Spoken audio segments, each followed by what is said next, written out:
Rap School, we in the building. What's Yo. happening? Smooth, I'm in the building. I'm with Gats. What's going on, bro? Not much, man. Happy to be here. First class of Rap School, man. You made the motherfucking first class, man. Yeah, man. Yeah. By Any Dreams, the album. By Any Dreams, the album, November 1st. I am excited to share this project with everybody. It's probably the best project. It is the best project I've done.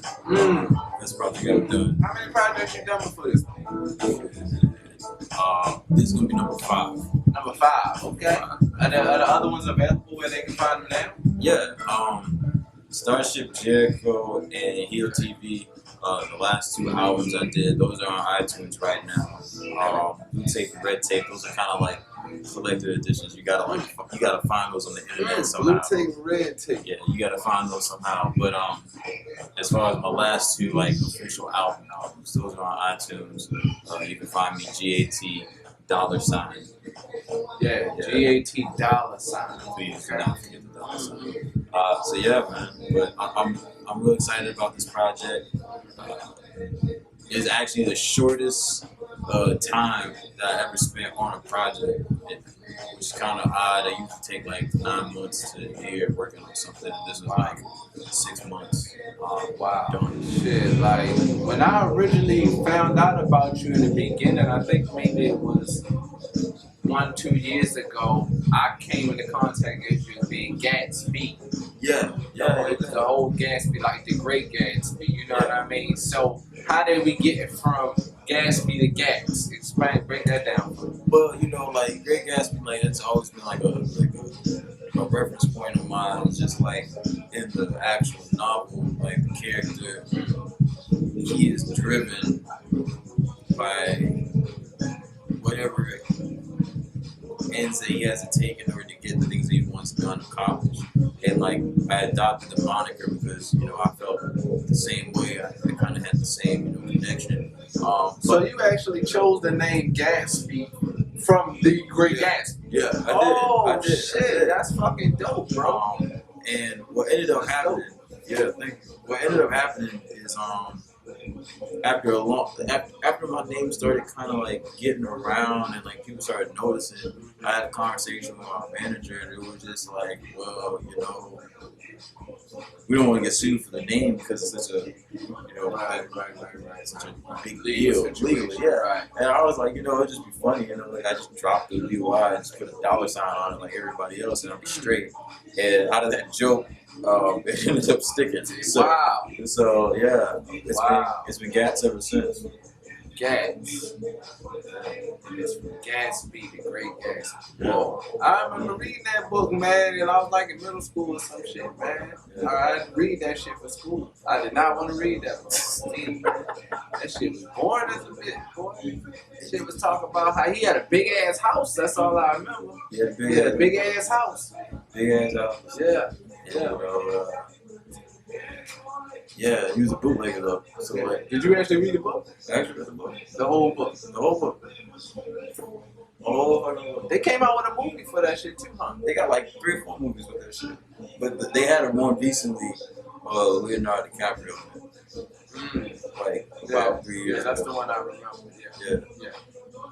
That's what's up, man. So like, when we chose you for the first class, you already know it was a lot of speculation. There was a lot of who's this guy, but like it was that for everybody.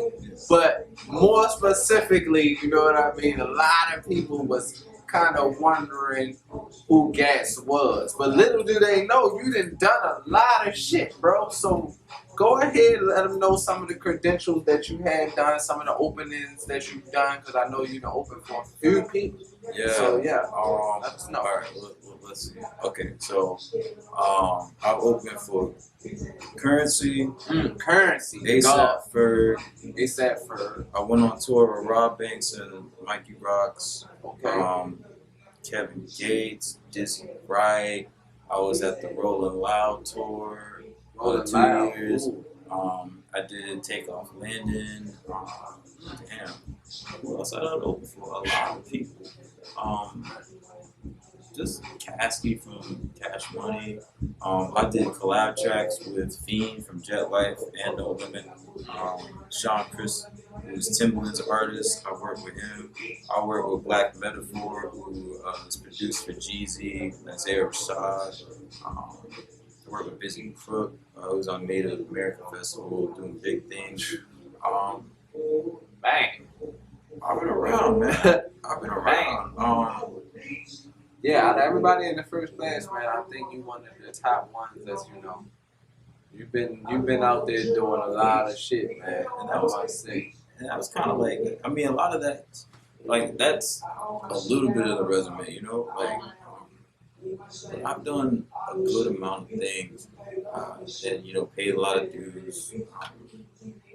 So, yeah, you know, I think what a lot of people got a reaction out of as far as me being on there is just because, like when it comes to my fan base, I really stick with that. Like, I don't really like get too out of pocket. I don't, you know, show up a lot of different places. Like, one thing was crazy is like at for the Rap School concert, like that was the first time I performed Sky. Exactly. That was the first time I ever, you know, did a set in there.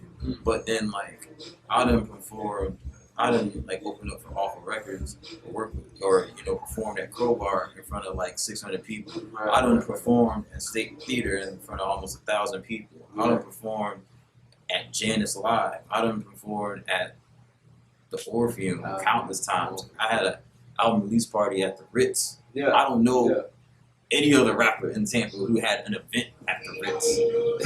You know? Yeah. So that's facts. And out of all that, you just never touched Sky. That just wasn't what you wanted to do. You wasn't really interested, or that wasn't your market. You know, it wasn't anything that had ever been presented to me. So you know, like, and I understand that. I understand logistics. So like, it is what it is. Yeah, you played a big part of the inspiration behind the whole Rap School, bro, because you know the inspiration was about the different circles in Tampa and the different groups that I had took notice to, and I noticed that we needed to blend the markets. And you was over here, but you was running this over here, and I was like, yeah, that guy, he's running it. And Mike Mass, he's running that. And you know what I mean? Price of Scott's running that. So I want to bring you was one of the main players, and those circles that I wanted to bring together, bro. And that's dope. You got a lot of respect in Tampa, man. You know, I have like 3 different big topics, you know, that I wanted to kind of explore, which, you know, one was just I like to call it the Black Boy Syndrome, where it's like a lot of our youth and our culture, just due to what society propagates, feels like they won't be successful unless they, you know, they're playing ball, they're rapping, or they're selling drugs. And if you know me on a personal level, you know, like, I came from a well-to-do family. Like, we wasn't deadbeat poor, but we weren't, you know, rich either. You know, like, I had what I needed in order to survive. You know, but like, even with that, and even with me, you know, being intelligent as a child and everything like that, there's still times where I fell into the cracks just because I saw what my homies were doing and I wanted to be involved. And like, I have a lot of homies who are brilliant that could be doing a lot better for themselves, but because of just the pitfalls of society, they got caught up doing shit. And that's, you know, that's the narrative of the album, which is somebody who has all the capabilities to do great things, but because of, you know, circumstance, they kind of go down the wrong path. Wow, that's what, you know. That's deep. Yeah, on a very basic level, that's what the album is about. So what type of artists influenced you, man, when you was growing up? I mean, really growing up, my pops played Curtis Mayfield in the house, Barry White, Marvin Gaye, Temptation, Real music. Dramatics, Stylistics.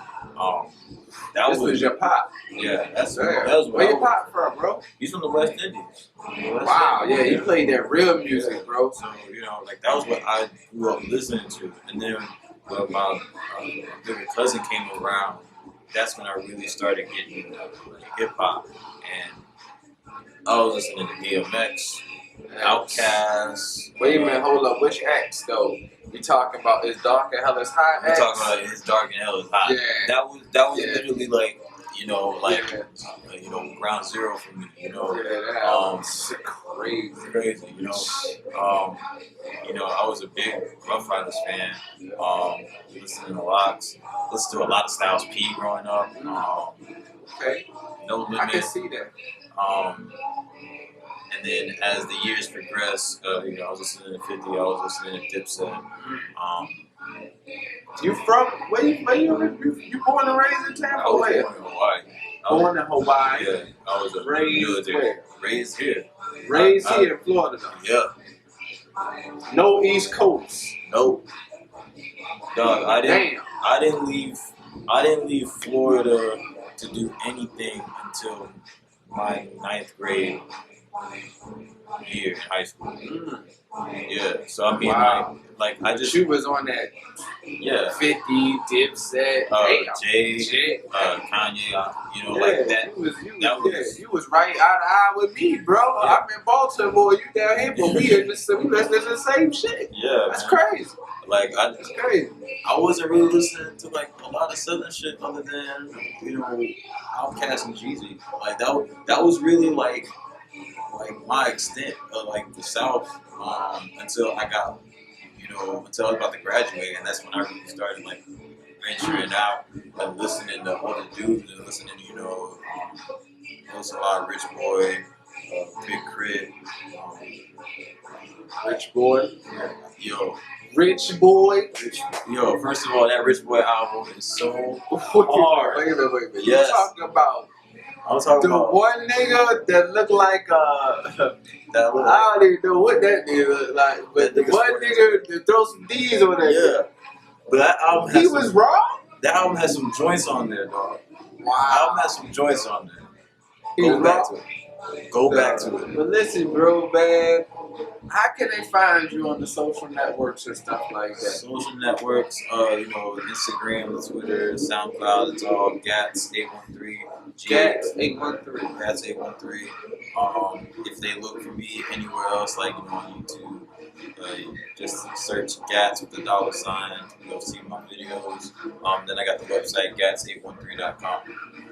Whoa, you got the website. Yeah. Gats813.com. Yeah. I'm loving this shit, yo. Yeah. This is the second artist we had so far got their own website, bro. Like, you go on there, you can pre-order the album. Yeah. Now, do that. And the iTunes pre-order will be up next week. So for people who prefer to have it on iTunes, they'll be able to purchase it there as well.